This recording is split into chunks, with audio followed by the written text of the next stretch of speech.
کہ جفا و ظلم کی آندھی چلے طوفان آ جائے،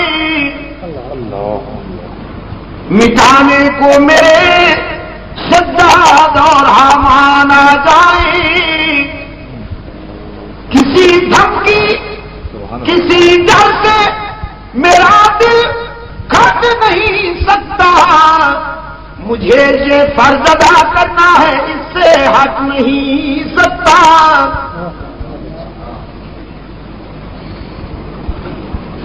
اور خدا کا نام، خدا کے کام سے میں بات ہرگز رہ نہیں سکتا، یہ بت جھوٹے ہیں، میں جھوٹوں کو سچا کہہ نہیں سکتا۔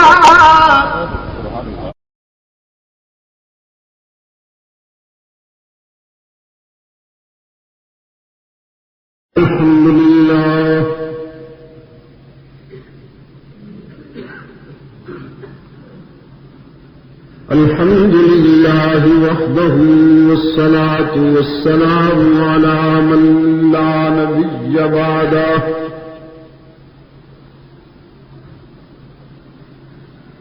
وعلى آله وأصحابه الذين أوفوا عهده الذين هم مفاتيح الرحمة ومصابيح الغرر أعوذ بالله من الشيطان الرجيم بسم الله الرحمن الرحيم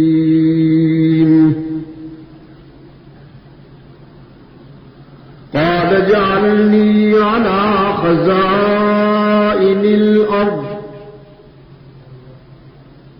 إني حفيظ عليم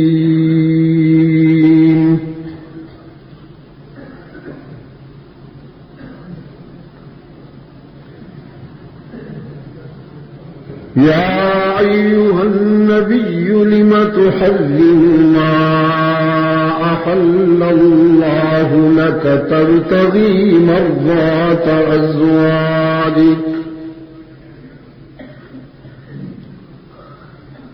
والله غفور رحيم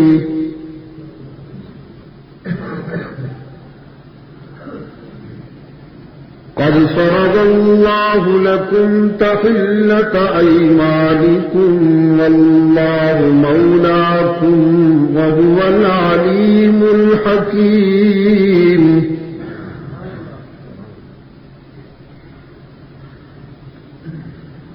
وَإِذْ أَسَرَّ النَّبِيُّ إِلَى بَعْضِ أَزْوَاجِهِ حَدِيثًا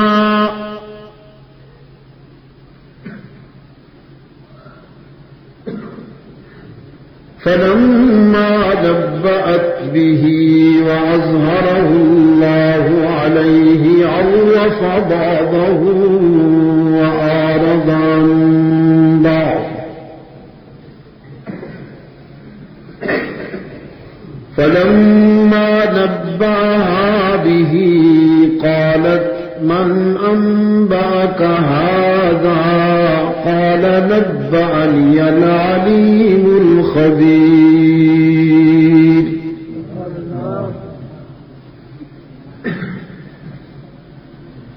إن تتوبا إلى الله فقد صغت قلوبكما وإن تظاهرا عليه فإن الله هو مولاه وجبريل وصالح المؤمنين والملائكة بعد ذلك ظهير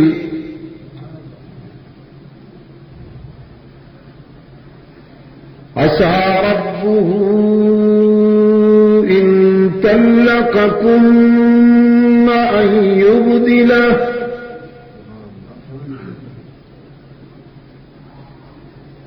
أن يبدله أزواجا خيرا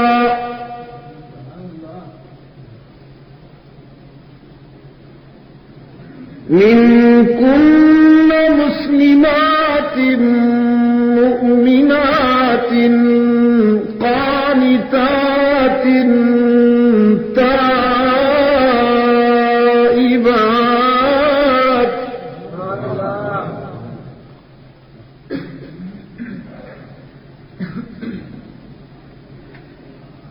قانتات تائبات عابدات سائحات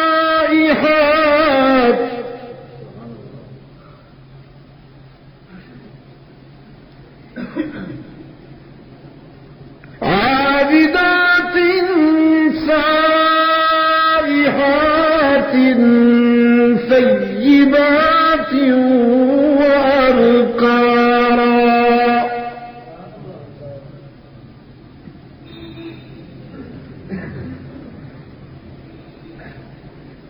يا أيها الذين آمنوا قوا أنفسكم وأهليكم نارا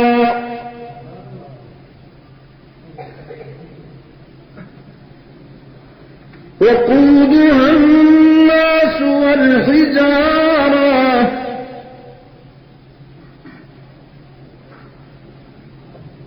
عليها ملائكة غلاظ شداد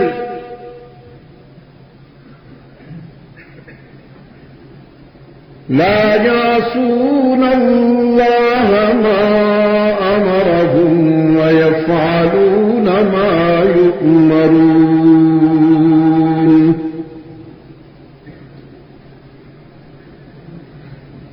يا أيها الذين كفروا لا تعتذروا اليوم إنما تجزون ما كنتم تعملون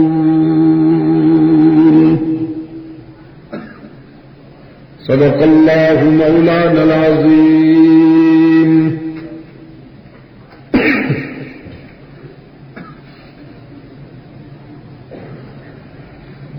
صدر اجلاس ارباب علم و دانش محترم بزرگوں اور عزیز دوستوں،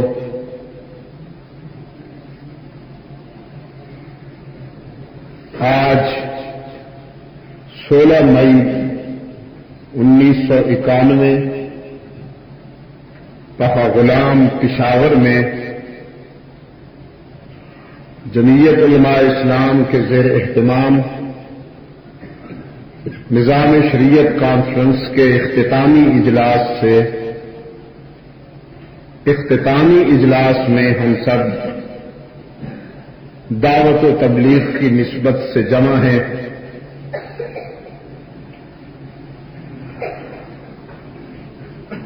آپ حضرات سے جس طرح کہ ابھی میرے عزیز فاروقی صاحب نے کہا، میرا بہت پرانا تعلق ہے۔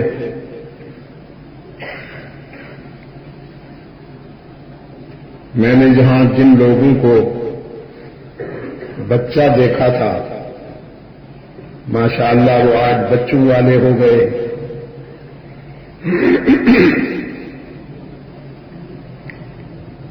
ہم مل کر بہت ساری آزمائشوں سے گزرے ہیں۔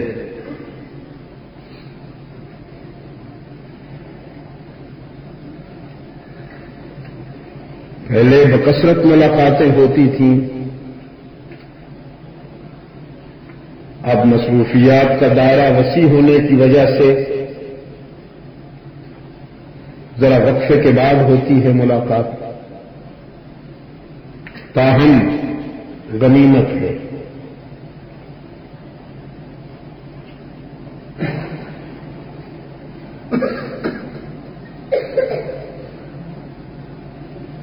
اجتماع کے موضوع کو ملحوظ رکھتے ہوئے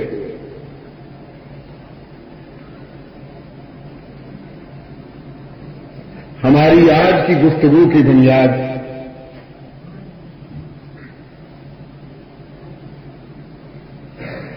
قرآن کریم کی وہ آیت کریمہ ہے جس کا میں نے سہارا لیا، ابھی تلاوت کی سعادت حاصل کی۔ ایک خوبصورت انسان کی زبان سے نکلا ہوا یہ خوبصورت قول اللہ نے اپنی خوبصورت کتاب میں بڑی خوبصورتی کے ساتھ محفوظ کیا ہوا ہے۔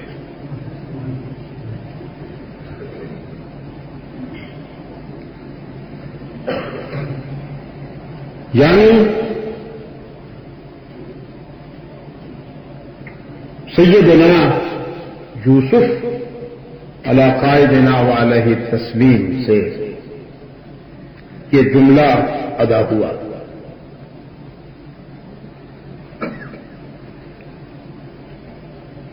حضرت یوسف کی زندگی سے متعلق جو کہانی ہے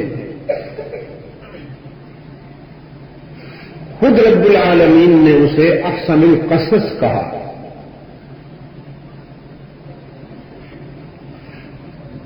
خوبصورت کہانی، اور یہ جو کہانی ہے یہ تفریح طبع کے لیے نہیں بلکہ ہمارے نظریاتی اہداف تک پہنچنے کے لیے اصول ہیں جس کی حق تعالی نے اس واقعہ کے حوالے سے نشاندہی کی ہے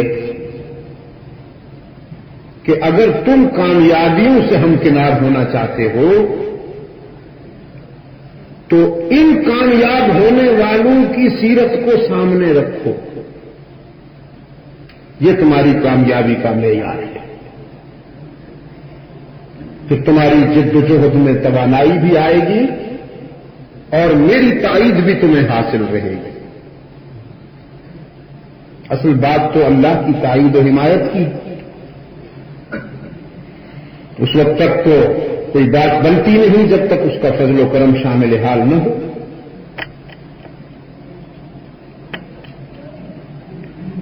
انسان اس وقت ناکام ہوتا ہے جب اسے نفس یہ دھوکہ دیتا ہے کہ تو بہت بڑی شے ہے،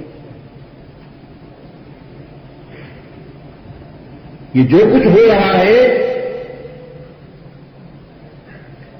تیری دانش اور تیرے شعور کی وجہ سے ہو رہا ہے، کیونکہ تو بڑا اچھا سوچنے والا ہے، تیری منصوبہ بندی بڑی اعلیٰ ہے، تیری صلاحیتیں بڑی اعلیٰ ہیں، استعداد بڑی وسیع ہے، تیری تدبیر بڑی کامل ہے۔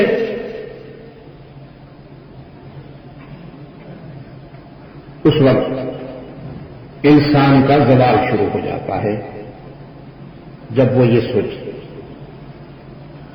اور جب وہ یہ سوچے کہ میری تدبیر بھی ناقص ہے، میری جد و جہد بھی ناقص ہے، میری دانش اور میرا شعور بھی کامیابی کا معیار نہیں ہے، جو کمزوریاں ہیں وہ میری وجہ سے ہیں اور جو کامیابیاں ہیں وہ اللہ کے فضل و کرم سے ہیں، تو پھر یہ بلند ہوتا چلا جاتا ہے اور محفوظ رہتا ہے۔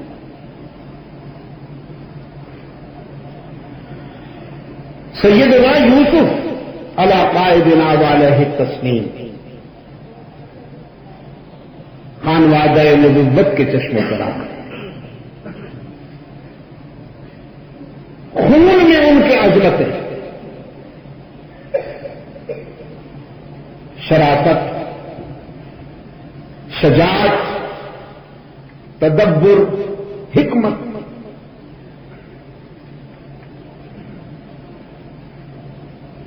یہ سب کچھ انہیں وراثت میں ملا، پر وردہ آغوش نبوت ہے، پر وردہ دامن رسالت میں وہ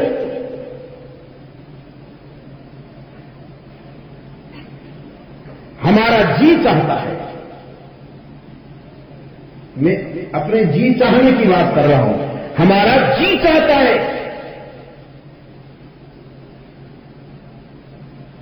کہ انہیں بغیر کسی آزمائش کے، بغیر کسی امتحان کے ایک ہی جست میں کامیابی حاصل ہو جاتی ہے، انتہائی مختصر سے وقت میں انہیں منزل مل جاتی ہے، لیکن ایسا نہیں ہے۔ آپ جب ان کی زندگی کا مطالعہ کرتے ہیں قرآن کریم کے آئینے میں، جب ان کے کردار کو آپ دیکھتے ہیں تو یہ بات کھل کر سامنے آ جاتی ہے کہ بڑی کامیابیوں تک پہنچنے کے لیے بڑی قربانی دینا بہت ضروری ہے،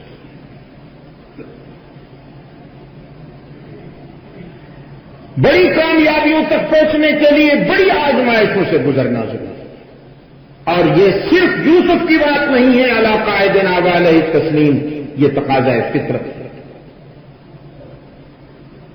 آپ جس کو بھی دیکھیں گے کہ وہ بڑی کامیابیوں سے ہمکنار ہوا ہے، جب اس کے پس منظر پہ غور کریں گے تو آپ کو بڑا ایثار بھی ملے گا، بڑی قربانیاں بھی ملیں گی اور بڑی آزمائشیں بھی ملیں گی۔ استقامت شرط ہے، پختگی شرط ہے کہ قدم ڈگمگا نہ جائیں، ارادے متزلزل نہ ہو جائیں، فکر میں کہیں سوچ میں دراریں نہ پڑ جائیں،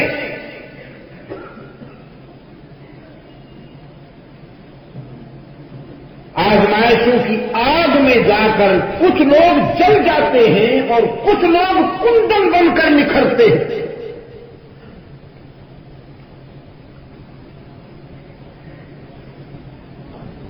جھوٹا سونا اور کھرا سونا آگ میں جانے کے بعد پرکھا جاتا ہے،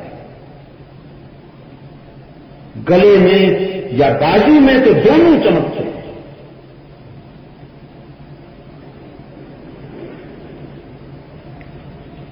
بظاہر دیکھنے سے نہیں اندازہ ہوا کرتا کہ یہ کھوٹا ہے اور یہ کھرا ہے، لیکن جب آگ میں جائیں گے تو کھوٹا گل جائے گا، آگ میں جل جائے گا اور کھرا نکھر کر سامنے آئے گا۔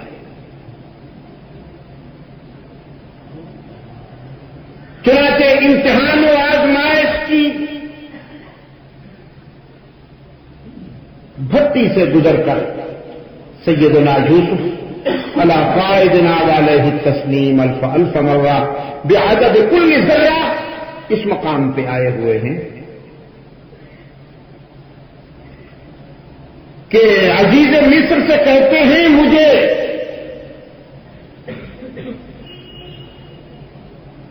اپنی سلطنت کی معیشت سپرد کر دو، جسے آپ کی عصر حاضر کی اصطلاح میں وزیر خزانہ کہہ لیجیے کہ مجھے وزیر خزانہ بنا دو، میں امین بھی ہوں اور عالم بھی ہوں، انی حفیظ علیم۔ بہت غور سے سنیں گے آپ میری بات کو، ہر شخص کا اپنا اپنا ذوق ہوتا ہے نا۔ میں جب بھی کوئی بات کہتا ہوں تو اس کے حوالے سے، میرا محور یہی ہے، میری گاڑی اسی سے چلتی ہے، قرآن کریم سے۔ کوئی بھی موضوع آپ متعین فرما دیں، میں اس سے پوچھتا ہوں کہ کیا کہوں، مجھے اس کے سوا بہت کم آتا ہے، ڈپینڈ کرتا ہوں میں اس پر۔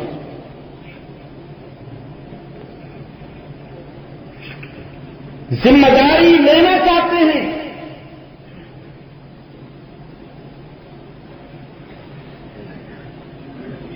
یہ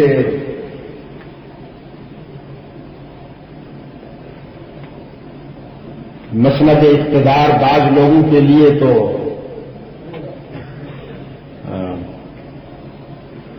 شاید بہت بڑی کوئی خوبصورت آرزو ہے اور بڑی رنگین تمنا. دراصل یہ بہت بڑا امتحان رہا. ذمہ داری لینا چاہتے ہیں اور کیوں لینا چاہتے ہیں اس کا پس منظر ہے. بادشاہ صاحب کو خواب آئے تھے. خواب دیکھے تھے. جو اس وقت حکمران تھا اسے خواب آیا.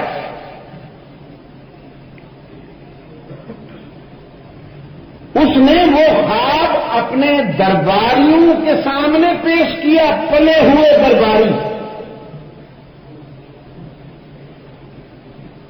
یہ درباری ہوتے ہیں یہ تو آپ جانتے ہیں پلے ہوئے ہوتے ہیں.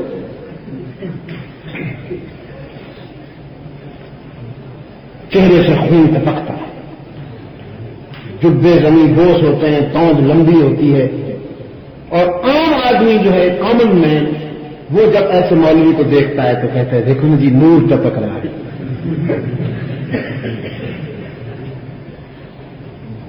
بھائی جس نے محنت نہیں کرنی ہر وقت ایئر کنڈیشن کاروں میں جانا ہے یا جہازوں میں جانا ہے یا 5 اسٹار 7 اسٹار ہوٹلوں میں رہنا ہے اور جسے کوئی فکر نہیں ہے جو اربوں کروڑوں اربوں میں کھیلتا ہے تو اب آپ بتائیں اس کے چہرے سے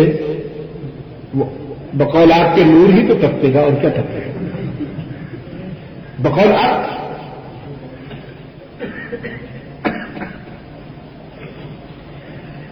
میرے عزیز دوست درباریوں سے اس نے اپنا خواب بیان کیا.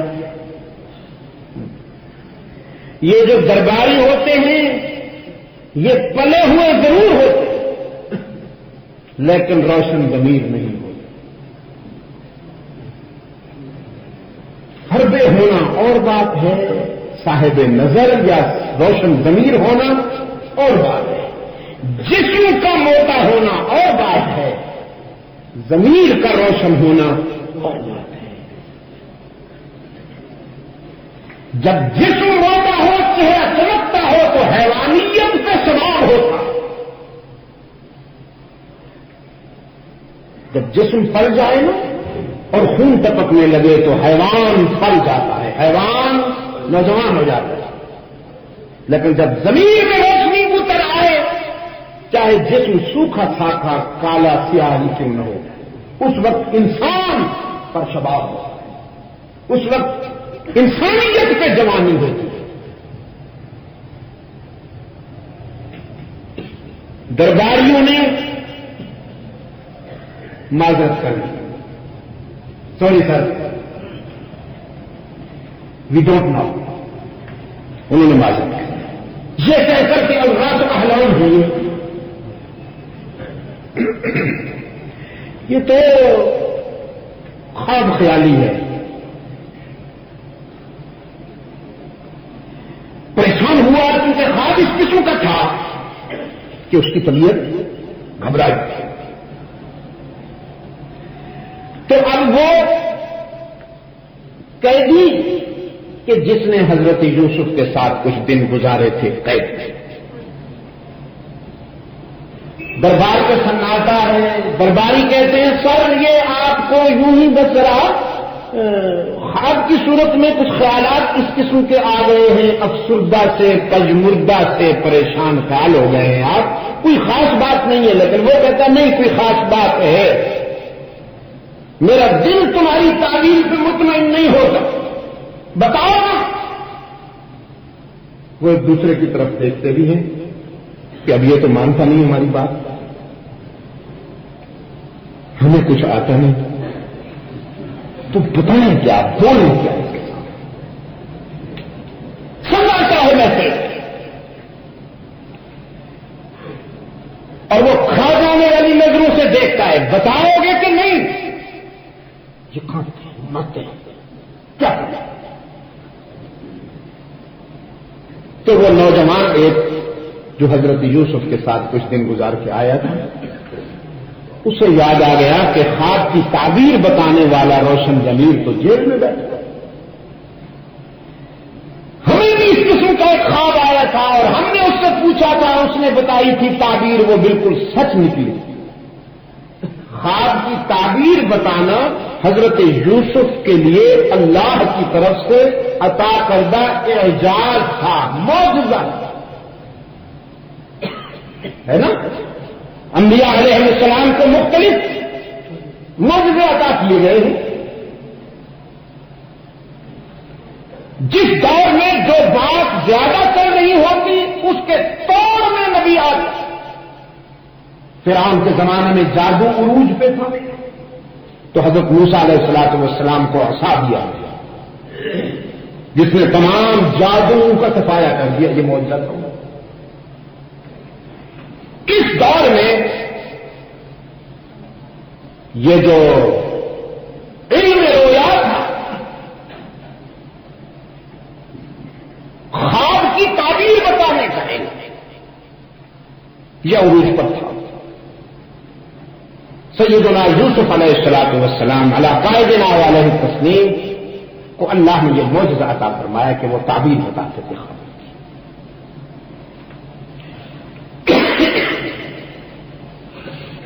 چنانچہ جناب یوسف علیہ السلام نے ان نوجوانوں کو جب خوابوں کی تعبیر بتائی،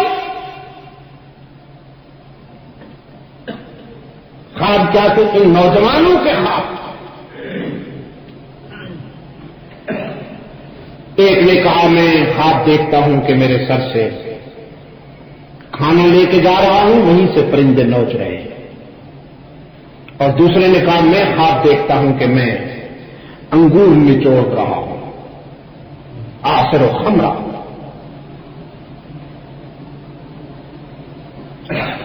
تو نبئنا بتأویلہ انا نراک من المحسنین، یوسف آپ ہمارے خوابوں کی تعبیر بتائیے کہ آپ ہمیں محسن نظر آتے ہیں۔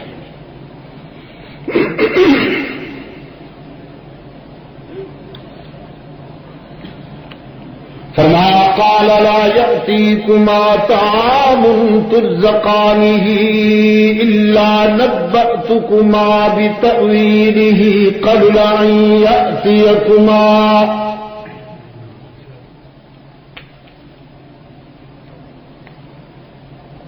قال لا يأتيكما طعام ترزقانه إلا نبأتكما بتأويله قبل أن يأتيكما۔ سیدنا یوسف علی قائدنا علیہ التسلیم نے فرمایا تمہارے خوابوں کی تعبیر تو بتاتا ہوں، کھانا آنے سے پہلے گھبراؤ نہیں، ڈونٹ وری، کھانا آنے سے پہلے تمہارے خوابوں کی تعبیر بتاتا ہوں۔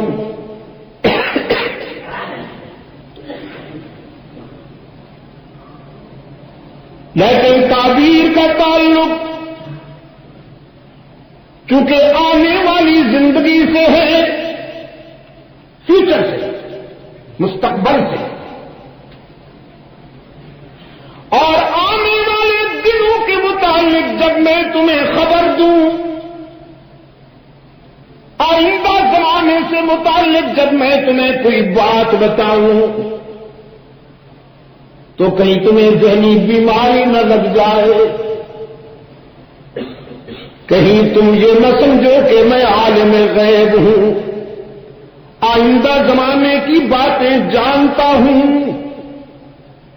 یہ بات نہیں ہے۔ آئندہ کیا ہونے والا ہے یہ کوئی نہیں جانتا، میں بھی نہیں جانتا، آنے والے دور کی ساری باتیں جاننے والا کون ہے؟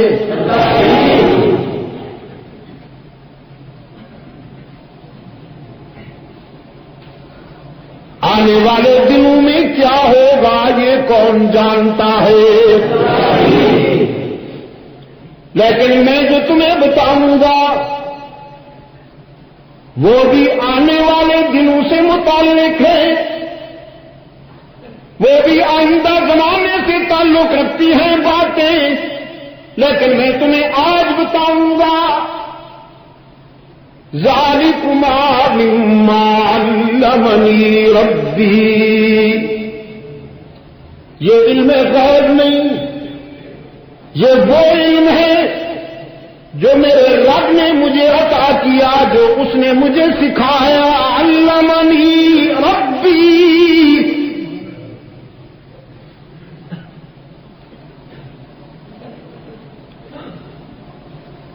کتنا محتاط ہوتا ہے پیغمبر، میں کہا کرتا ہوں پیغمبر کبھی شیخی نہیں مانتا، خود سنائی نہیں کرتا،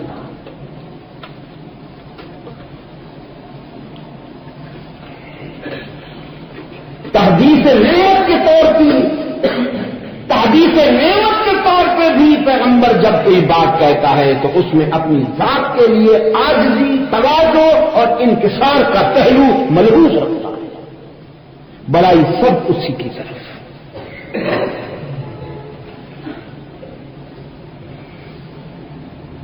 فرمایا جب تم نے مجھ سے پوچھ ہی لیا تو پھر سنو، میں کہا کرتا ہوں تبلیغ پہلے تعبیر بعد میں، یہ اس لیے فرمایا کہ یہ متوجہ ہو گئے، انہیں حاجت پڑ گئی ہے، ضرورت پڑ گئی ہے، بڑا خطرناک خواب دیکھ بیٹھے ہیں، بے قرار ہیں، تعبیر مجھ سے پوچھنا چاہتے ہیں، یہ موقع ہے کہ میں اسی وقت ان کے دل و نگاہ میں اللہ کی توحید اتار دوں۔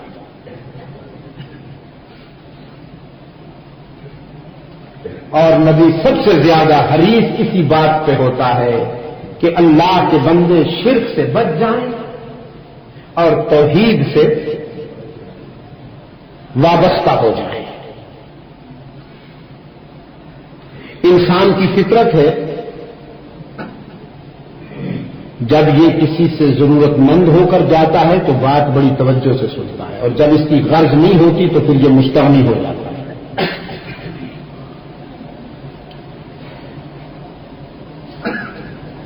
آپ کسی کے گھر جائیے اور آپ جائیں کسی کے گھر اسے کچھ دینے کے لیے، اور اس کو پتا ہو کہ یہ مجھے کچھ دینے کے لیے آیا ہے جو اس کو ضرورت ہے، پہلے تو وہ گھر سے باہر آپ کی انتظار کر رہا ہوگا، اور اگر گھر سے باہر انتظار نہیں کر رہا ہوگا تو آپ کی پہلی دستک جو ہوگی نا دروازے پر، وہ بجلی کے کرنٹ کی طرح تیزی کے ساتھ حاضر ہو گئے، جی جناب فرمائیے، حاضر ہوں۔ اور اگر اسے پتہ چل گیا کہ آپ کچھ لینے کے لیے آ رہے ہیں تو پھر دروازے کھٹکھٹاتے رہیے، وہ اپنے بچے سے کہے گا جاؤ کہہ دو ابو گھر میں نہیں ہے، اور بچہ آ کے کہہ دے گا ابو کہہ رہے ہیں وہ گھر میں نہیں ہے۔ انسان کی آپ انسانی نفسیات کا مطالعہ کریں، آپ کسی افسر کے پاس جائیں کوئی مسئلہ لے کر، کوئی ضرورت لے کر، کسی محکمے کے کسی کلرک کے پاس جائیں، آپ کا کوئی ایسا پرابلم ہے کوئی مسئلہ ہے، آپ وہاں جائیں گے، وہ الٹی سیدھی جو باتیں کرے گا آپ کہیں گے جی بالکل جی ٹھیک کہہ رہے ہیں، وہ آپ کی شخصیت پہ تنقید کرے، آپ کے لباس پہ تنقید کرے، کچھ بھی کہے جی بالکل صحیح کہہ رہے ہیں، وہ باتیں کہ جو آپ عام حالات میں سننا برداشت بھی نہیں کرتے، لیکن جب آپ غرض مند ہو کے جائیں گے تو وہ باتیں ٹھنڈے دل و نگاہ سے آپ سنیں گے، برداشت کریں۔ عربی میں کہتے ہیں صاحب الغرض مجنون، یہ غرض مند آدمی جو ہوتا ہے نا کہ یہ آدھا پاگل ہوتا ہے، یہ آدھے کی بھی میں تکلف کر رہا ہوں، ورنہ انہوں نے تو پورا پاگل کہا ہے کہ صاحب الغرض مجنون۔ سیدنا یوسف علی قائدنا والے تسلیم نے دیکھا کہ یہ غرض مند ہیں، موقع ہے کہ میں ان کے دل و نگاہ کی گہرائیوں میں اللہ کی توحید اتار دوں۔ فرمایا انی ترکت ملت قوم لا یؤمنون باللہ۔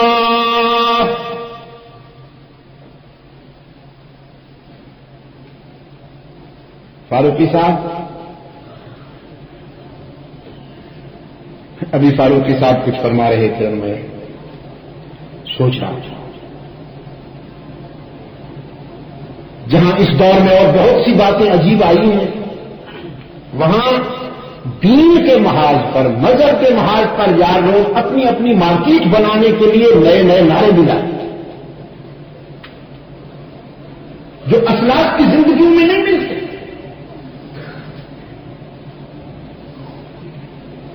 ہم ایسے دور میں جی رہے ہیں کہ ہم سے پہلے والے لوگ خوش نصیب تھے، تاہم اللہ کا کرم ہے کہ ہم نے کچھ چہرے ایسے دیکھے ہیں کہ شاید آنے والی نسلیں وہ چہرے نہیں دیکھ سکیں گے۔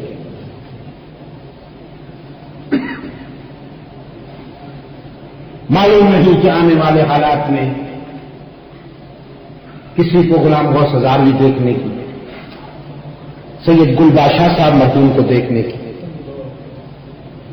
مفتی عبدالقیوم کو فرزئی صاحب مرحوم کو دیکھنے کی سعادت ملی، مفتی محمود جیسا انسان کوئی دیکھے۔ ہم نے کچھ چہرے ایسے دیکھے کہ دین میں جن کے اخلاص کا مقابلہ کرنا ہمارے بس کی بات نہیں ہے دوستو۔ ہمارے نفس نے ہمیں یہ دھوکہ نہیں دیا، انشاءاللہ وہ یہ دھوکہ دے کر کبھی کامیاب نہیں ہو پائے گا کہ ہم ان سے خود کو مخلص سمجھنے لگیں، لیکن ان کے کردار میں ہمیں جو باتیں نہیں ملتی،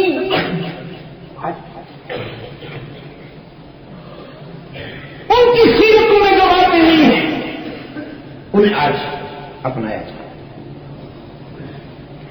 اور سب سے زیادہ اس کو جہاد کہا جاتا ہے کہ آپ چھیڑیں اور زخم لگائیں۔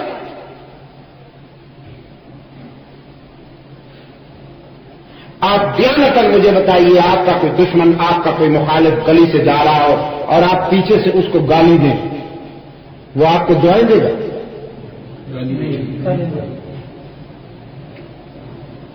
اگر کوئی آپ کا مخالف، آپ کا دشمن گلی سے جا رہا ہو، آپ خود نہیں، آپ کا بچہ بھی اگر باہر آ کر اس کو گالی دے دے یا اس کی کوئی کمزوری ظاہر کر دے، اس کو کسی بات پر تانا دے دے، تو وہ کیا کرے گا؟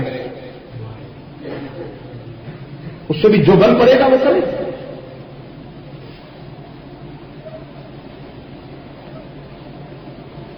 بڑا آسان ہے عزیز دوستو، بڑا آسان ہے جذبات میں کھیلنا، لیکن اسلام دل جیتنے والا دین ہے۔ اسلام کے درد کا یہ عالم ہے، اسلام کی عظمت کا یہ عالم ہے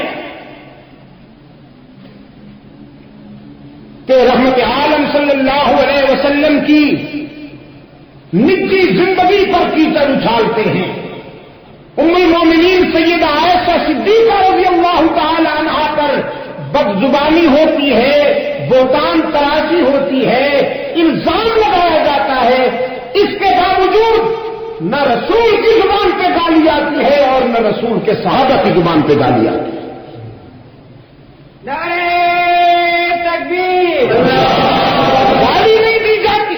رہبرو رہنما مصطفیٰ مصطفیٰ، رہبرو رہنما مصطفیٰ مصطفیٰ۔ سیدنا یوسف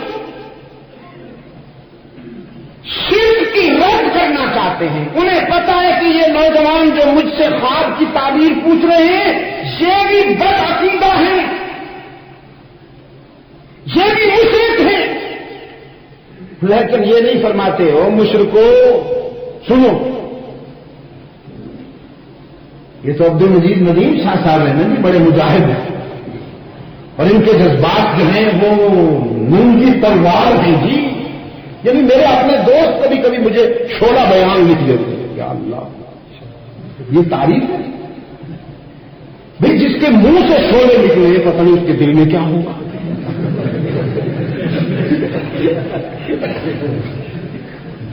ڈپٹی کمشنر کی طرف سے جو ہمیں کاغذات آتے ہیں کبھی کبھی پابندی کے، اس میں تو لکھا ہوتا ہے کہ یور 5 گرام اسپیکر. چلو ان کے روحانی بات ان کے روحانی والد گرامی اس کو جملہ دے کے گئے ہیں، وہ بیچارے وہی نقل کر دیتے ہیں انگریز. یور 5 گرام اسپیکر کہ آپ شعلہ بیان مقرر ہیں، آپ آئیں گے تو آگ لگ جائے.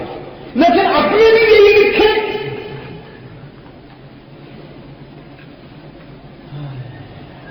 تو یہ نہیں فرماتے مشرکوں سنو، فرماتے انی ترکت ملت قوم لا یؤمنون باللہ وهم بالآخرۃ هم کافرون.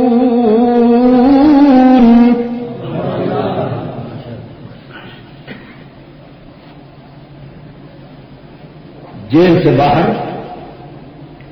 میں ایسی قوم چھوڑ کے آیا ہوں جیل کی دیواروں سے باہر کچھ ایسے لوگ ہیں جو اس پر صحیح ایمان نہیں لاتے، اللہ پر جن کا ایمان کمزور ہے اور جو یوم آخرت سے انکار کرتے ہیں. یا صاحب السجن انی ترکت ملت قوم لا یؤمنون باللہ وهم بالآخرۃ هم کافرون واتبعت ملت آبائی ابراہیم واسحاق ویعقوب. اور جہاں تک میرا تعلق ہے تو میں اپنے باپ ابراہیم کے نقش قدم پر چلنے والا ہوں، اسحاق و یعقوب علیہ السلام کے نقش قدم پر چلنے والا ہوں. میں غداروں کا ساتھی نہیں ہوں، وفاداروں کا کارکن ہوں، وفاداروں کا رفیق ہوں. میں زیادہ وفا پر چلنے والوں کا ساتھی ہوں. واتبعت ملت آبائی ابراہیم واسحاق ویعقوب ما کان لنا ان نشرک باللہ من شیء. یہ بات کوئی مناسب ہے؟ یہ کوئی تقاضائے وفا ہے کہ ہم اللہ کے ساتھ کسی شے کو شریک بنائیں؟ یہ کوئی تقاضائے وفا تو نہیں. ہم اللہ کے ساتھ کسی کو شریک نہیں بناتے. ہم توحید کے پرستار ہیں. ذالک من فضل اللہ علینا، اور یہ بھی ہماری ذاتی خوبی نہیں، اسی کا فضل ہے. اگر وہ کرم نہ کرے تو ہمارا فکر بھی بھٹک سکتا ہے، ہماری سوچ بھی بھٹک سکتی ہے. آگے نہ وہی بات.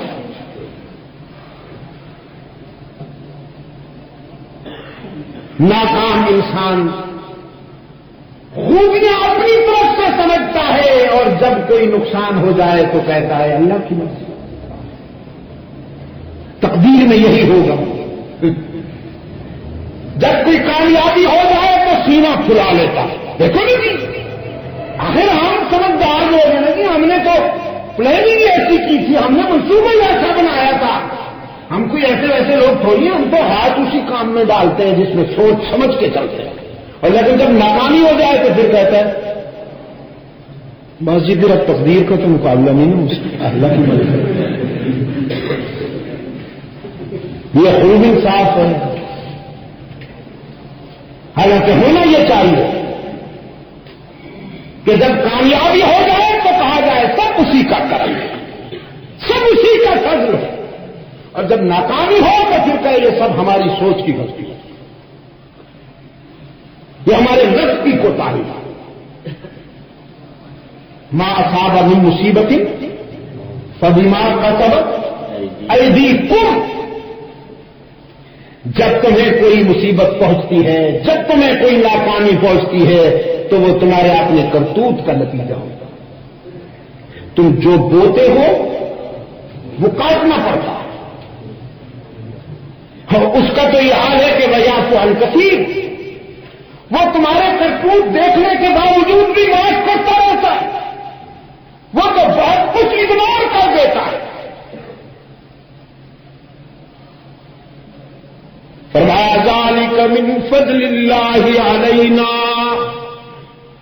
یہ ہم پر اللہ کا کرم ہے، وعلی الناس، صرف ہم پر نہیں، اس نے اپنے تمام بندوں پر کرم کیا ہے، ولکن اکثر الناس لا یشکرون۔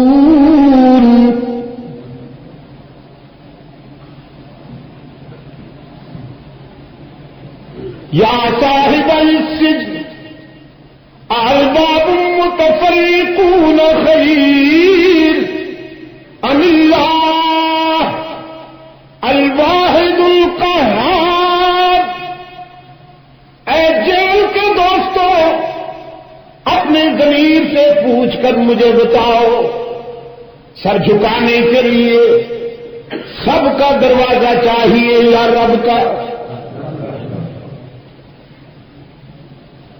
معبود کتنے ہیں، مسجود کتنے ہیں، ہر جگہ موجود کتنے ہیں، علام الغیوب کتنے ہیں، کارساز و دستگیر کتنے ہیں، حاجت روا کتنے ہیں، مشکل کشا کتنے ہیں۔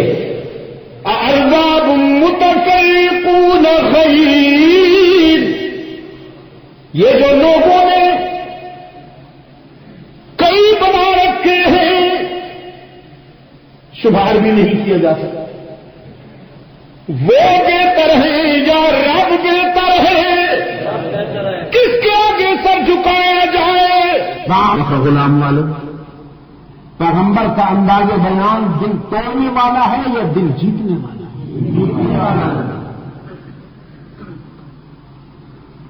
اگر آپ مجھے اجازت دیں تو میں کہتا ہوں بخدا آج بھی اگر اس انداز کو اپنایا جائے تو نتائج حیران کن، حیران کن۔ مجھے اللہ نے دنیا کے مختلف حصوں میں بھیجا، بعض ایسے جزائر میں جانے کا اتفاق ہوا میرا کہ ہم سوچتے رہے کہ حق والوں کا قافلہ یہاں کیسے پہنچا، لیکن لوگ لشکروں کے لشکر اسلام میں داخل ہو رہے ہیں۔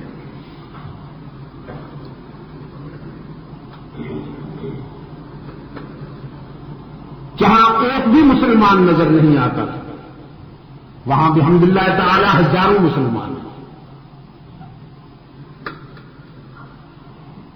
افریقہ میں ایک چھوٹا سا ملک ہے بوٹسوانا، پہلے ساؤتھ افریقہ میں شامل، اب اسے انڈیپینڈنٹ کر دیا۔ وہاں پر اللہ کے فضل و کرم کے ساتھ مسلمانوں کا اپنا تشخص ہے، مسلمانوں کی اپنی منظم زندگی ہے۔ ایک ادارے میں جا کر مجھے یہ دیکھ کر حیرت ہوئی کہ عیسائیوں نے اپنے بچے وہاں ہمارے ادارے میں اسلامک سینٹر میں بھیجے ہوئے ہیں پڑھنے کے لیے۔ میں نے پوچھا اپنے دوستوں سے کہ یہ عیسائی گھرانوں کے بچے یہ قرآن پڑھ رہے ہیں، کیا مسلمان ہو گئے ہیں؟ انہوں نے کہا جی نہیں، مسلمان نہیں ہو۔ میں نے کہا پھر یہ بچے یہاں کیسے آئے؟ ان کے والدین نے انہیں کیسے بھیجا؟ یہ غور سے سنیے گا۔ دوستوں نے بتایا اصل بات یہ جی کہ ہمارے جہاں مکتب میں اور مدرسے میں جو بچے پڑھتے ہیں ان کے اخلاق اتنے اچھے ہو گئے، ان کا بہیویئر اتنا اچھا ہو گیا، ایک ہی لباس میں آتے ہیں، ایک ہی لباس میں جاتے ہیں، کوئی ان میں شر نہیں، کوئی ان میں برائی نہیں۔ اتنی خوبصورت زندگی جب ان کی دیکھی انہوں نے، تو یہ عیسائی گھرانے کے جو لوگ ہیں وہ ہمارے پاس آئے اور کہنے لگے تم نے ان کو کون سی دوائی پلائی؟ کہ پہلے تو ان سے ابلیس پناہ مانگتا تھا، یہ شیطان سے بھی سینئر تھے، لیکن اب ہم جو دیکھتے ہیں کہ یہ اتنے منظم اور اتنے اچھے ہو گئے ہیں، تم نے کون سا ان کو نسخہ دیا؟ کون سی دوائی پلائی؟ انہوں نے کہا کہ ہم نے انہیں بتایا کہ کوئی دوائی نہیں پلائی ہے، ہم ان کو ایک کتاب پڑھاتے ہیں، اس کتاب کے پڑھنے کے بعد ان میں یہ تبدیلی آ گئی۔ تو انہوں نے کہا اچھی بات ہے، ہم بھی اپنے بچوں کو بھیجیں گے، ہمارے بچوں کو بھی وہ کتاب پڑھاؤ، مگر انہیں مسلمان نہ بنانا۔ یہ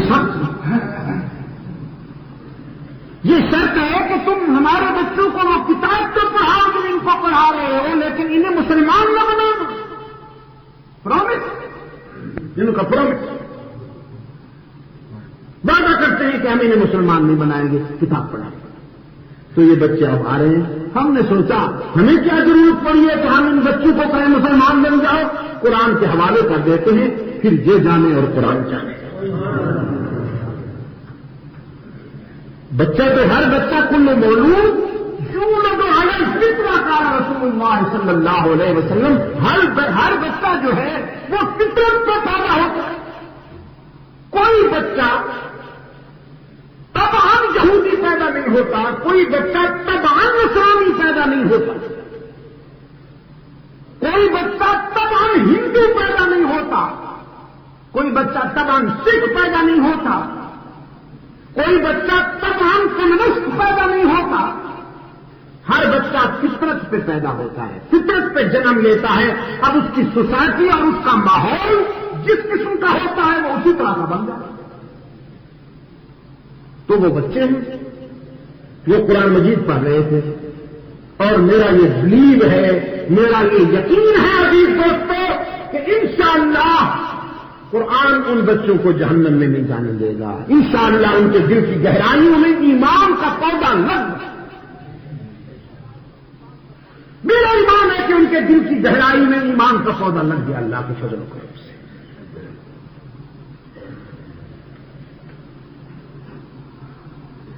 اسلام اخلاق کی عظمت کا نقیب تھا، اسلام اخلاق کی عظمت کا نقیب ہے، اسلام اخلاق کی عظمت کا نقیب رہے گا۔ اب اگر کوئی یہ کہے کہ صاحب اس طرف سے اگر کوئی گالی دے تو کوئی تم گالی لوں، یہ کوئی استدلال نہیں۔ اگر کوئی غلاظت کے ساتھ کھیل رہا ہے تو اس کا علاج یہ تو نہیں کہ ہم بھی اسی غلاظت سے کھیلنا شروع ہو جائیں۔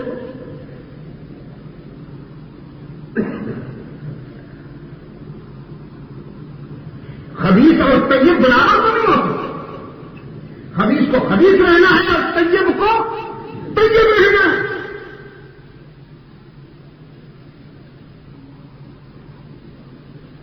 جناب یوسف علیہ السلام نے فرمایا ارباب متفرقون خیر، بتاؤ زمین کی نیاز مندیوں کے لیے کئی دروازے چاہیے یا رب العالمین کا دروازہ چاہیے؟ انسانی زمین کی عاجزیوں کے لیے مسجود کون ہے؟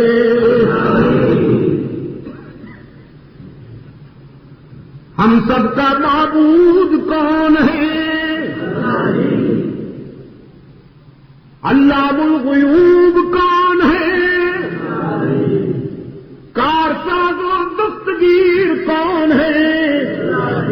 حاجت روا و مشکل کشا کون ہے؟ پہلے تبلیغ فرمائی، پھر تعبیر بتائی، فرمایا اما احدکما، نہیں بیچ میں ایک بات ہے وہ بڑی ضروری ہے.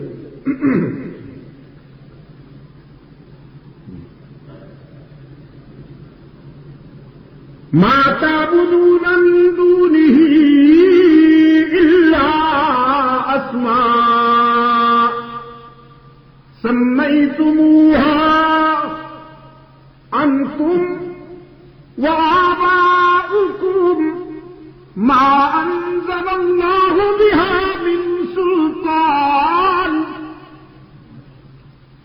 تم نے جو آستانے بنائے ہوئے ہیں، تم نے جو جھنڈیاں لگائی ہوئی ہیں، چادریں چڑھاتے ہو، میلے لگاتے ہو، نذرانے لاتے ہو، مجاوروں کو پالتے ہو، ما تعبدون من دونه الا اسماء سميتموها انتم وآباؤكم، یہ نام تم نے خود تجویز کیے، یہ نام تمہارے خود ساختہ ہیں، تم اور تمہارے آباء و اجداد کی ذہنی بیماری ہے یہ، جس کی کوئی دلیل نہیں تمہارے پاس، کوئی استدلال نہیں تمہارے پاس. تم انہیں سب کچھ کہہ بیٹھے ہو، تم انہیں سب کچھ مانتے ہو، اور سچائی یہ ہے کہ ان الحکم الا للہ، حکومت اللہ کی ہوگی. حاکم اعلیٰ کون ہے؟ وہ بھی توحید ہے، یہ بھی توحید ہے. شرک صرف یہ نہیں ہے کہ غیر کا سجدہ کیا جائے، شرک صرف یہ نہیں ہے کہ غیر سے مدد مانگی جائے، شرک صرف یہ نہیں ہے کہ غیر کو پکارا جائے، شرک صرف یہ نہیں ہے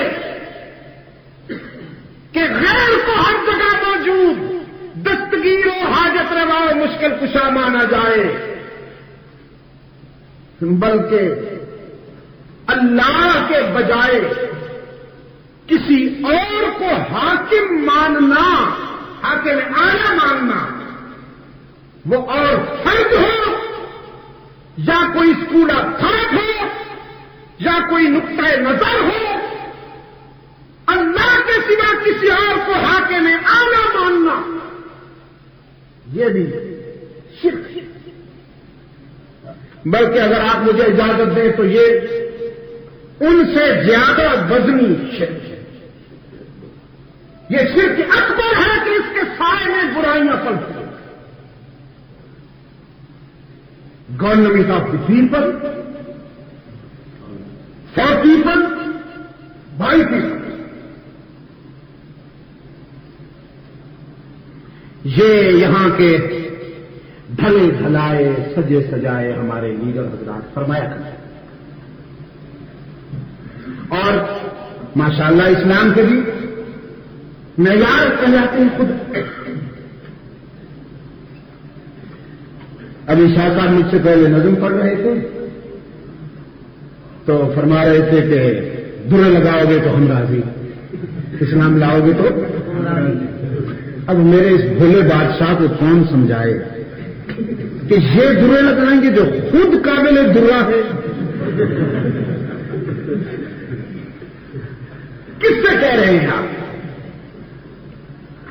لنا لو نفخت بها آزاد ولكن انت تنفخ في رمادي. رات سے کبھی سولے نہیں بھڑکتے، کچھ چنگاری ہوگی تو بات بنے گی. یہ شرابیوں کو درے لگائیں. ابھی میرا ایک عزیز راولپنڈی سے آ رہا ہے، وہ ابھی میرے ساتھ بیٹھا رونا رو رہا تھا. کہنے لگا جی کہیں اور کیا کرپشن ہوگی، کرپشن کا مرکز تو اسلام آباد ہے، نام دیکھیے اسلام آباد۔ اور ماشاءاللہ ہمارے وزرائے کرام چھوٹے سے بڑے آپ دیکھیں دین کے چلتے پھرتے نمونے ماشاءاللہ دیکھو مجھے۔ اور ہمارے وزیر اعظم صاحب نے وہ تو دین کے خادم بلکہ اقدم، کیسا دیکھو جی بل لائے ہیں، اور اس بل کو ترامیم کے تیروں کے آگے کھڑا کر دیا۔ 350 ترمیموں کے تیر تیار ہیں اس پر چلنے کے، 350 ترمیمیں۔ میں نے کہا اس کو شریعت بل کہنے کے بجائے اب اسے ترمیم بل کہنا چاہیے۔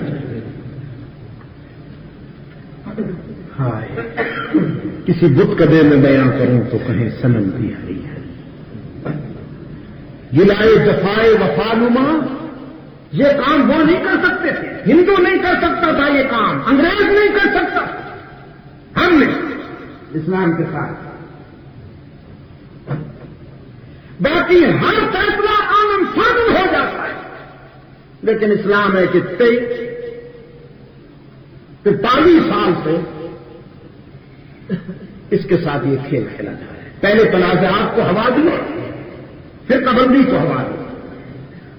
یعنی اس ملک میں یہ پہچان ہے کہ جو فرقہ بندی میں اونچا ہوگا اسے بلند کر دیا جائے۔ جب تک وہ اس مقام پہ نہیں آئے گا تو جوتے بھی ٹوٹے ہوئے ہوں گے، لیکن جب وہ فرقہ واریت کی بنیاد پر اونچے چلا جائے گا تو پھر پجیرو ہوگا، اسے بلند کیا جائے گا۔ ایک کراچی کے مولوی صاحب تھے،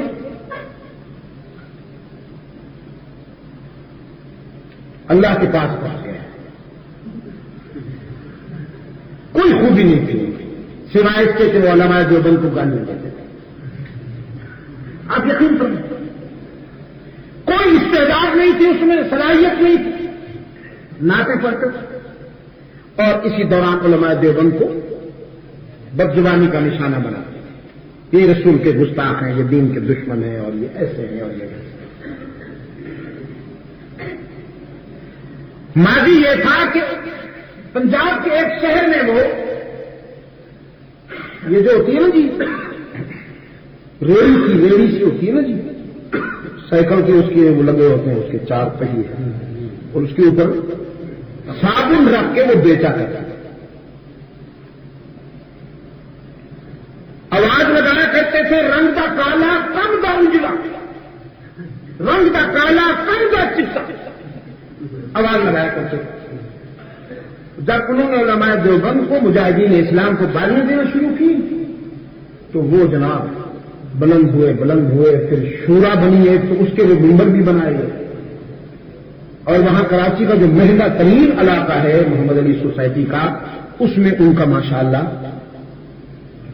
کروڑوں کا غریب خانہ ہے، کروڑوں روپے کا غریب خانہ۔ فرقہ واریت کو جو ہرا دے گا، اس ملک میں جو لوگ اقتدار پہ بیٹھے ہیں ان کی پالیسی ہے کہ وہ اس کو اہمیت دیں گے، اس کو آگے بڑھائیں گے۔ اخبارات میں اس کے بیانات آئے، اس کے انٹرویو شیئر ہوئے، آپ دے دیجیے مدنی صاحب۔ کبھی کبھی آپ سوچتے ہوں گے کہ قرآن و سنت کی تبلیغ کے لیے ہم نے بڑا کام کیا، ذرا دیجیے اخبار میں بیان، آپ کا بیان آ جائے، ذرا آئے گا بھی اگر تو اندر میں کسی کونے میں، لیکن اگر آپ کچھ معیار میں چلے جائیں فرقہ واریت کو پھیلانے کے لیے تو پھر آپ کا بیان سچ پیج پہ آئے گا، پہلے سفر پہ آئے گا۔ عام آدمی جو ہے وہ بیچارہ سوچ بھی نہیں سکتا، عام آدمی کو یہ بات سمجھ نہیں آتی کہ اصل بات کیا ہے۔ اصل میں امریکی انٹیلیجنس کا یہ اہم پروگرام ہے، CIA کا اہم پروگرام ہے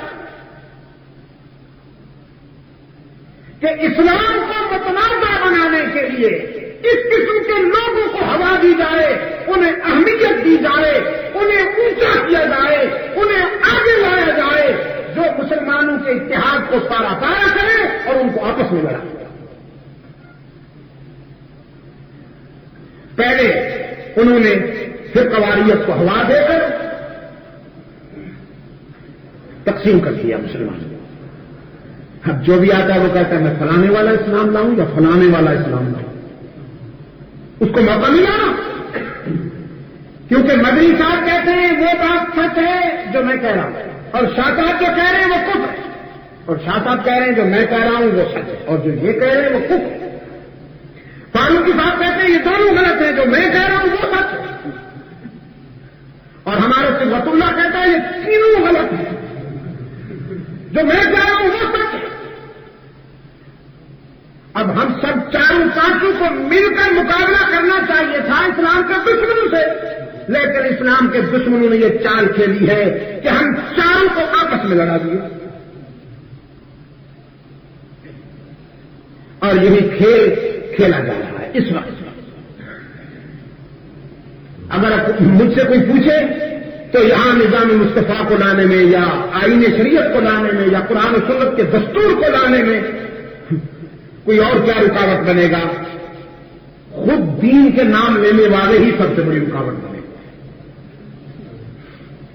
نام دین کا, لیکن کام یہ ہے کہ یہاں دین نہ آئے.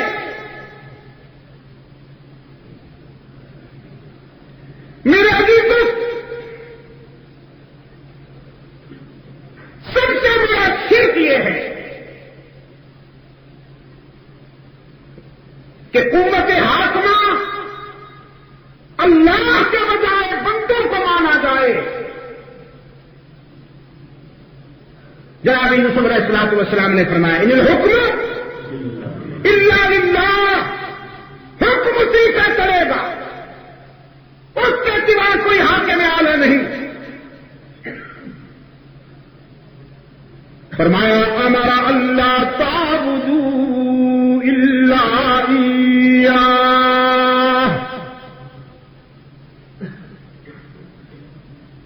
امر اللہ تعبدوا الا ایاہ ذالک الدین القیم. اس کا حکم ہے کہ اس کے سوا کسی کی عبادت نہ کی جائے, سجدہ ہو تو اللہ ہی کا, قیام ہو تو اللہ ہی کا, رکوع ہو تو اللہ ہی کا, مدد مانگی جائے تو اسی سے, مشکلات میں پکارا جائے تو اسی کو. ذالک الدین القیم,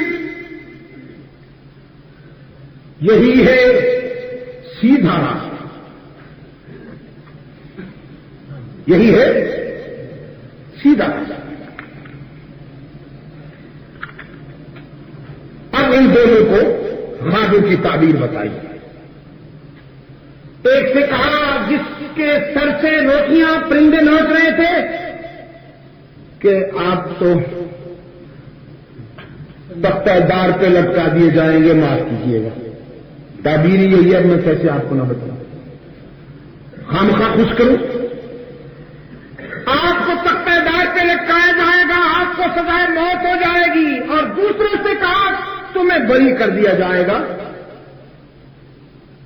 لیکن اگر ہو سکے تو جب تم بری ہو کر اپنے بادشاہ کے پاس جاؤ تو میری یاد دلا دینا کہ ایک بے گناہ جیل میں بیٹھا ہوا ہے.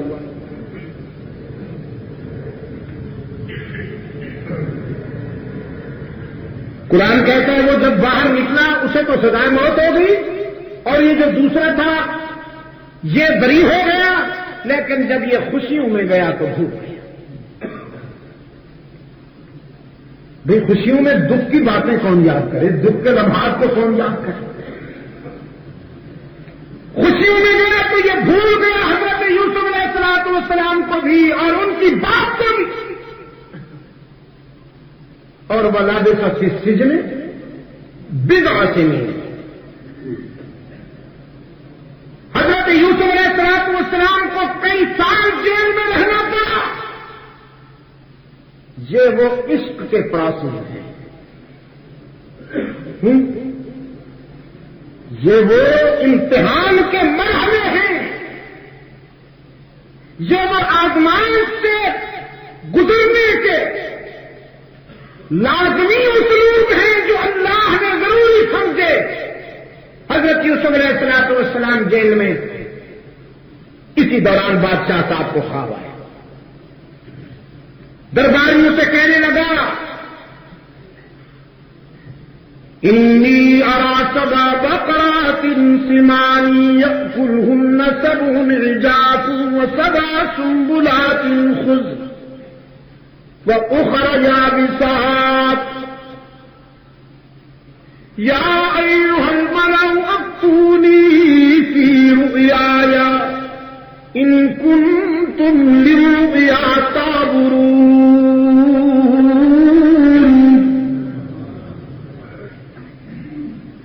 کہنے لگا میں نے دیکھا ہے 7 سوکھی گائیں، جی کیا دیکھا جی؟ موٹی گاؤں کو کھا رہی ہیں،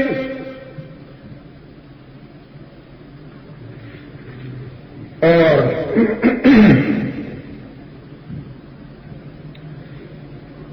7 میں نے ہری بادیاں دیکھی ہیں، اور 7 میں نے سوکھی ہوئی بالیاں دیکھی ہیں۔ یہ بالیاں وہ جو سکہ جگہ 7 ساوے سکے دیکھے نے، جی وگی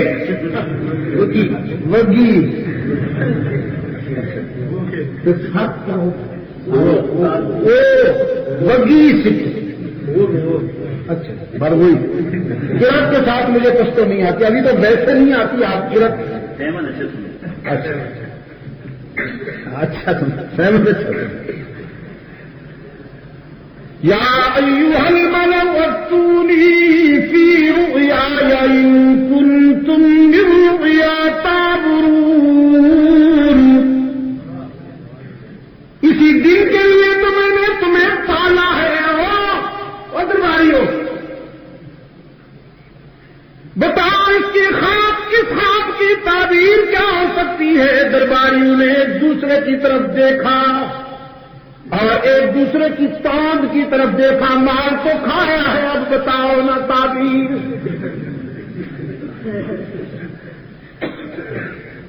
لیکن پڑی ہوئی تاند سے تعبیر کہاں سے آئے؟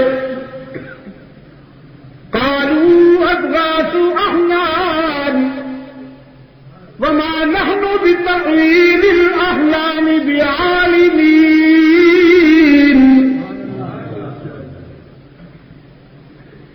کہ بادشاہ جی یہ تو خواب خیالی ہے، یہ تو پریشان خیالی ہے، ہم کوئی اس لیے تو نہیں بیٹھے، آخر ہم اتنے بڑے عالم ہیں، اتنے بڑے مفتی کہلاتے ہیں، اتنی بڑی طاقت اور اتنا بڑا جبہ ہے ہمارا، ہم خواب خیالیوں کے لیے تو نہیں بیٹھے کہ ہم ایسی تعبیریں بتائیں۔ لیکن بادشاہ نے کہا نہیں، تم میں صلاحیت نہیں ہے تعبیر بتانے کی، بات کوئی ضرور ہے۔ اس نوجوان کو یاد آیا کہ روشن ضمیر پر جیل میں بیٹھا ہے، جس کا جبہ بھی لمبا نہیں، جس کی تاند بھی سائز میں اسپیشل نہیں، روشن ضمیر پر جیل میں بیٹھا ہے۔ اس نے کہا تو ارسلون، مجھے جیل میں بھیجو، میں اس خواب کی تعبیر کے لیے کوئی راستہ نکالتا ہوں۔ وہ جیل میں گیا اور حضرت یوسف علیہ السلام کے سامنے جا کھڑا ہوا کئی سالوں کے بعد، اور وہی نوجوان ہے جسے یوسف نے فرمایا تھا باہر جا کر مجھے یاد رکھنا، اور یہ یاد نہ رکھ سکا، اب جا کے کہتا ہے ایھا الصدیق یوسف، ایھا الصدیق افتنا فی سبع بقرات سمان يأكلهن سبع عجاف. پیارے دوست، یا ذرا خواب کی تعبیر تو بتائیے. آپ بڑی اچھی تعبیریں بتایا کرتے ہیں، ہمارے بھی خواب کی تعبیر بتائی تھی. یہ موٹی گائیں چھوٹی گاؤں کو کھا رہی ہے. سیدنا یوسف نے یہ نہیں فرمایا کہ جاؤ بے وفا، کل تو مجھے بھول گیا تھا، آج میں تمہیں کیوں تعبیر بتاؤں؟ اور جب جہاں جیل میں تھا تو بڑے اخلاص سے پیش آتا تھا، جب جیل سے باہر گیا تو تجھے میری یاد نہ رہی کوئی بات؟ آج کس منہ سے آ گیا مجھ سے تعبیر پوچھنے کے لیے؟ جاؤ ہوا کھاؤ اور اپنا کام کرو. لیکن یہ ظرف پیغمبر کا نہیں ہوا کرتا. پیغمبر انتقام نہیں دیا کرتے، تعبیر نہیں دیا کرتے.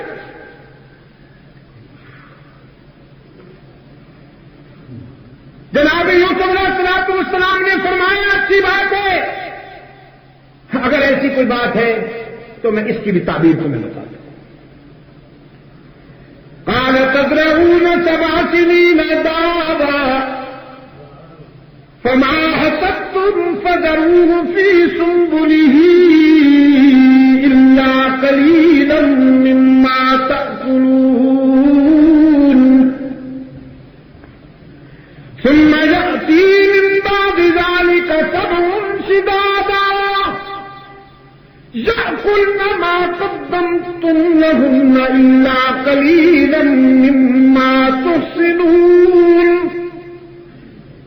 ثم يأتي من بعد ذلك عام فيه يغاث الناس وفيه يعصرون. فرمایا یہ جو 7 گائیں ہیں یہ 7 برس تمہاری کھیتیاں ہری بھری ہوں گی، سرسبز و شاداب ہوں گی، خوب تمہیں غلہ میسر آئے گا.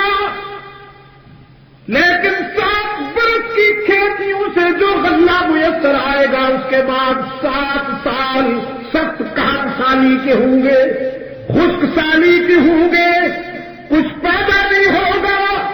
تو جو پہلے 7 سالوں میں تمہیں غلہ ملے گا وہ سب کے سب غلے کو اگلے 7 سال کھا جائیں گے.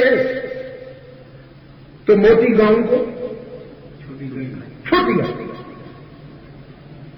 اس نے کہا کہ یہ تو پھر تعبیر ہوئی، اس کا علاج.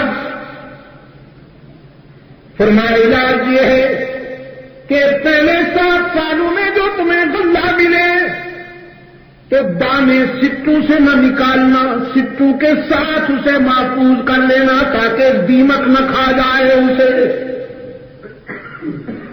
اس کو جب محفوظ رکھو گے تو اگلے 7 سالوں میں تمہارے وہ غلہ کام آئے گا. جاؤ. یہ اچھلتا کودتا ہوا بادشاہ کے پاس آئے، تعبیر بتائی. بادشاہ نے کہا ایسے رسم کبیر کو تو ذرا میرے پاس لاؤ. یہ جیل میں کیوں بیٹھا ہے جو ایسی باتیں جانتا ہے؟ وہ جیل کے قابل تو نہیں، اسے میرے پاس لاؤ.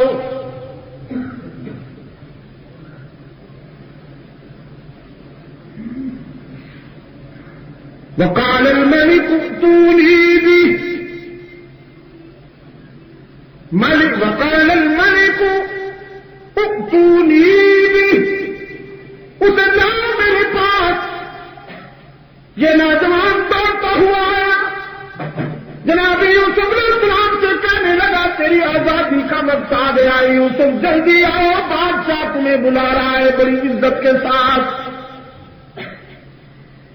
پیغمبر کی عظمت پہ قربان جاؤں، پیغمبر کے ظرف پہ قربان جاؤں.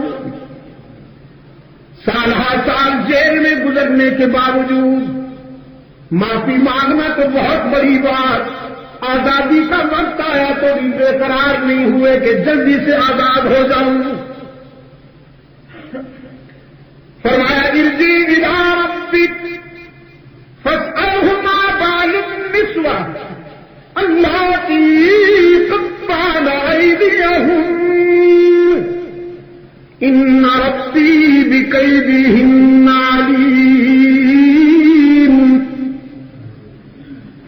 جیل سے باہر آنے سے پہلے ضروری ہے کہ ان عورتوں کا مسئلہ حل کیا جائے جنہوں نے مجھ پر الزام لگایا تھا اور اپنے ہاتھ کاٹے تھے. پہلے وہ مسئلہ حل ہونا چاہیے. میں پھر جیل سے باہر آؤں گا. کہیں ایسا نہ ہو کہ میں جیل سے باہر آؤں اور لوگ یہ سوچیں اندر کوئی بات تھی نہ کہ جیل سے باہر آنے کے لیے معاملہ دبا دیا گیا. میری ذات کی بات ہوتی تو کوئی بات نہیں, لیکن جس منصب پہ میں بیٹھا ہوں اس منصب کی آبرو کے تحفظ کا سوال ہے. میری بدنامی کی بات تو نہیں, منصب رسالت کی نیک نامی کی بات ہے. پہلے اس الزام کے معاملے میں بات واضح ہونی چاہیے. میں مختصر عرض کرتا ہوں. ان عورتوں کو بلایا گیا اور ان سے پوچھا گیا. عزیز مصر نے اپنی بیگم سے بھی پوچھا تم نے جو حضرت یوسف پر الزام لگایا تھا اس کی کیا حقیقت ہے. ان سب نے قسمیں کھا کھا کے کہا حاشا للہ ما علمنا علیہ من سوء. اللہ کی قسم ہے کہ یوسف کا کوئی قصور نہیں ہے. یوسف کے کردار میں کوئی نقص نہیں ہے. وہ بے عیب ہے, وہ بے داغ ہے. وہ جو کچھ بھی ہوا تھا ہماری غلطی سے ہوا تھا. ہم نے غلط بیانی سے کام لیا تھا. ہم نے اس معصوم کو بدنام کرنے کے لیے مہم چلائی تھی. یوسف بے قصور ہے. قرآن کہتا ہے الآن حقق الحق, الآن حقق الحق. اب بات واضح ہو گئی, مسئلہ کھل کر سامنے آ گیا اور عزیز مصر کی بیگم نے بھی تسلیم کر لیا کہ انا راودتہ عن نفسی. میں نے بدنیتی کی بنیاد پر اسے پھنسانا چاہا تھا لیکن وہ معصوم ثابت ہوا. وَإِنَّهُ لَمِنَ الصَّادِقِينَ.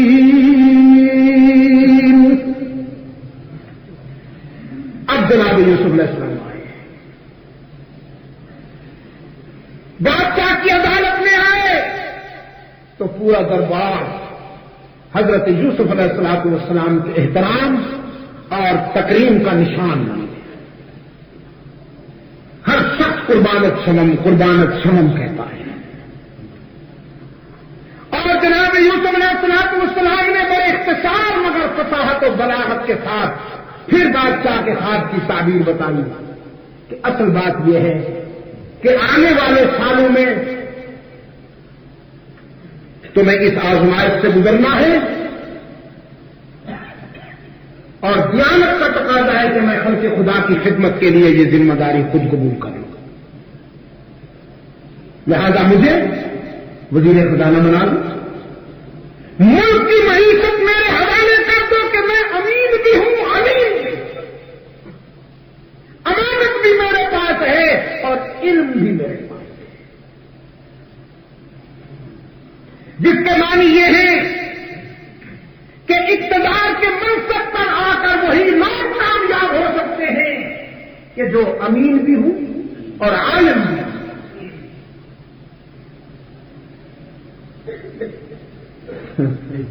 آج عام آدمی کی بات کرنے والے تقریروں کی حد تک بڑی خوبصورت تقریر, کیونکہ لکھنے والے جو ہے نا تقریریں لکھ کر دی جاتی ہیں, انہیں ہر تقریر کا اتنا بڑا معاوضہ ملتا ہے کہ آپ سوچ بھی نہیں سکتے. جو تقریر لکھتے ہیں وہ سب الفاظ کا گورکھ دھندا ہوتا ہے. خوبصورت الفاظ, خوبصورت محاورے, خوبصورت اصطلاحیں. تقریر پڑھ کر سنا دی جاتی ہے, ظالم کہہ رہا ہے ظلم کو ختم کروں گا.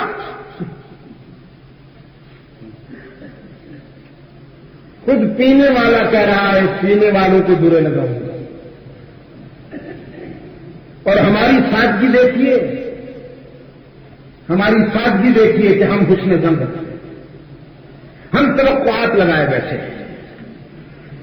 کہ کیکر سے ہمیں آم کے پھل ملیں گے. اللہ تو دے سکتا ہے، بے شک اللہ دے سکتا ہے. وہ کیکر کے بغیر ویسے بھی دے سکتا ہے. آم اگر دینا چاہے نا درخت کے بغیر بھی دے سکتا ہے. اس کے لیے تو یہ بات بھی مشکل نہیں ہے. لیکن خدا کے لیے آپ مجھے بتائیے کہ درخت جب کیکر کا ہے تو آپ اللہ سے آم کیوں مانگتے؟ اگر آپ کو آم کا پھل چاہیے، اگر آپ کو آم کا ثمر چاہیے تو پودا بھی آم کا لگائیے نا.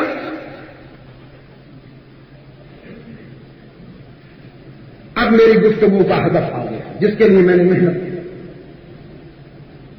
اگر آپ اس ملک میں اسلام چاہتے ہیں، اگر آپ اس ملک میں قرآن و سنت کا دستور چاہتے ہیں، اگر آپ اس ملک میں دار خلافت سے راستہ سے نسبت رکھنے والا عادلانہ طرز زندگی چاہتے ہیں تو پھر آپ ان لوگوں کو لائیے جن کے پاس امانت بھی ہو اور علم بھی. صدیق اکبر رضی اللہ تعالی عنہ نے اسلامی سلطنت کا معیار قائم کیا. امین بھی تھے، عالم بھی تھے. فاروق اعظم نے اسلامی سلطنت کا معیار قائم کیا. امین بھی تھے، عالم بھی تھے. ذوالنورین عثمان بن عفان رضی اللہ تعالی عنہ نے اسلامی سلطنت کا معیار قائم کیا. سیدنا علی رضی اللہ تعالی عنہ کی مشاورت ساتھ رہی. یہ سب کے سب امین بھی تھے، عالم بھی تھے. میں فار ایگزامپل چھوٹا سا پیریڈ ہے، بہت ہی مختصر سا پیریڈ ہے، لیکن آج کے اسی صوبے سے تعلق رکھتا ہے. حضرت مفتی صاحب کو اللہ تعالیٰ اپنی جوار رحمت میں دائمی بصیرت عطا فرمائے. صرف 9 ماہ کی مدت میں بے اختیار ہونے کے باوجود، بے اختیار ہو، میں اس لیے بے اختیار کا لفظ استعمال کر رہا ہوں کہ صوبائی حکومتوں کے پاس کیا اختیار ہے، لیکن اس کے باوجود انہوں نے ایک معیار قائم کیا. آج آپ یار لوگ کہتے ہیں جی یہ علماء کرام کو سیاست کا چسکا کیسے پڑ گیا؟ یعنی ان کا مطلب یہ ہے کہ فیصلے کرنے کا اختیار ہمارے پاس ہو. مولوی صاحب کو اذان دینی چاہیے، مسجد میں نماز پڑھانی چاہیے. کوئی بچہ پیدا ہو تو کان میں اذان دے اور پھر نماز جنازہ پڑھا دے. اور زکات مانگنے کے لیے ہمارے بنگلے پہ جب ہم کار میں بیٹھ کے نکلنے لگے تو یہ داڑھی کو کنگھا دے کے رومال دونوں طرف لٹکا کے کھڑا ہو. یہ آرزو ہے. اور انہوں نے اس قسم کے مولوی پال رکھے ہیں سادے میں کہ جو یہ کہتے ہیں صاحب دین تو اس کا نام ہے.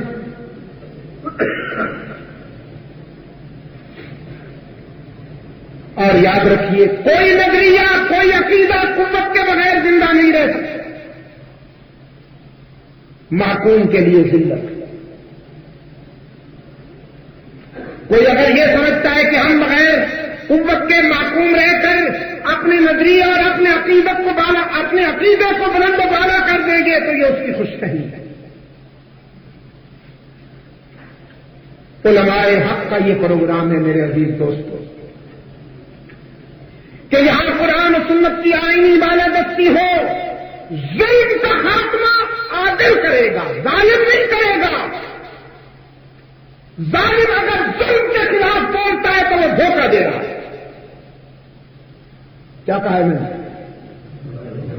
ظالم اگر ظلم کے خلاف بولتا ہے تو وہ دھوکہ دے رہا ہے. عادل اگر ظلم کے خلاف بولے گا تو وہ سچ کہے گا. جس کی اپنی زندگی میں عدل نہیں، جس کی اپنی زندگی میں ظلم ہے، وہ ظلم کا خاتمہ کر سکتا ہے. پورے وجود پر اسلام نہیں ہے. چہرہ دیکھو جیسے وہ ریڈ کلر کا شلغم آتا ہے نا جی چھپر کہتے ہیں چھپر کہتے ہیں کشتے میں چھپر کہتے ہیں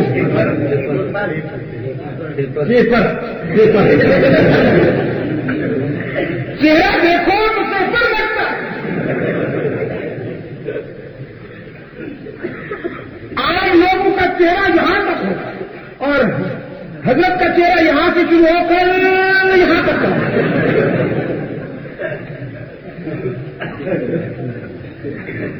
کوئی کہتے ہیں اسلام لا اور مولوی بھی اس نے ساتھ ملا رکھے ہیں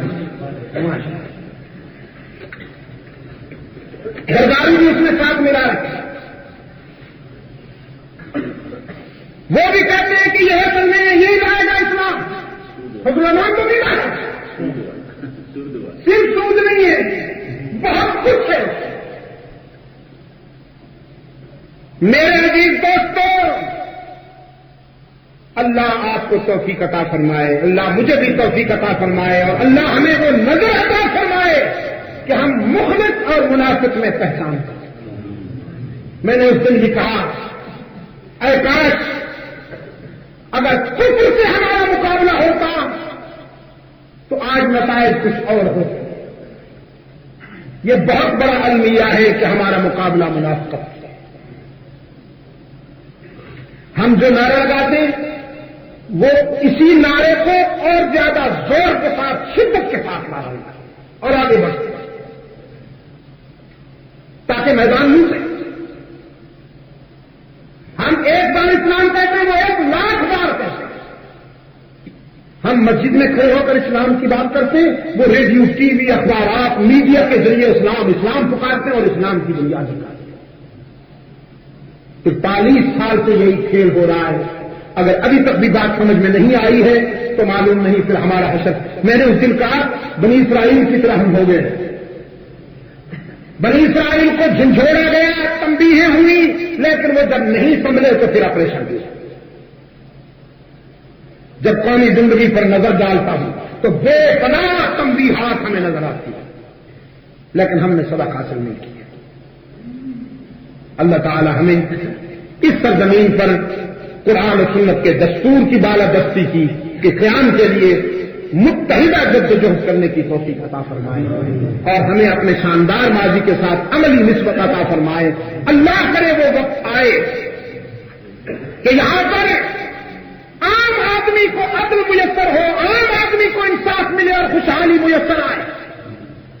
چند خاندانوں کے بجائے, چند گھرانوں کے بجائے کروڑوں انسان جن کی عزت نفس خطرے میں ہے, جن کی سفید پوشی خطرے میں ہے, ان کو جب تک انصاف میسر نہیں آئے گا اس وقت تک یہاں اسلام کے نظام کی بات نہیں ہو سکتی. میرے عزیز دوستو,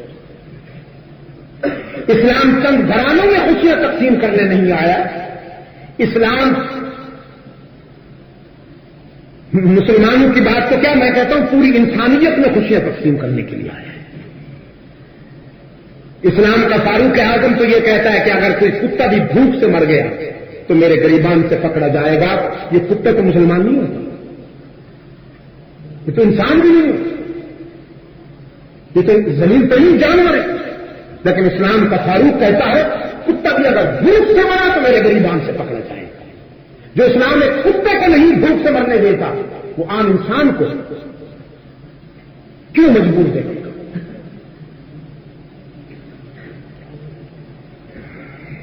میں جب یورپ جاتا ہوں, خصوصاً انگلینڈ میں, برطانیہ میں جاتا ہوں, وہ لوگ کہتے ہیں کہ آپ لوگوں نے تاریخ آزادی چلائی, ہمیں آپ نے لٹیرا کہا, ہمیں آپ نے رہزن کہا اور آپ نے ہم سے کہا کہ نکل جاؤ, ہم نکل آئے. تو اب یہ آپ کے لاکھوں لوگ ہم سے یہاں روٹی مانگنے کے لیے کیوں آتے ہیں؟ ان کو کھانا تو کھلاؤ. تمہیں آزادی میں اثر آ گئی, تمہیں ہم نے ملک دے دیا,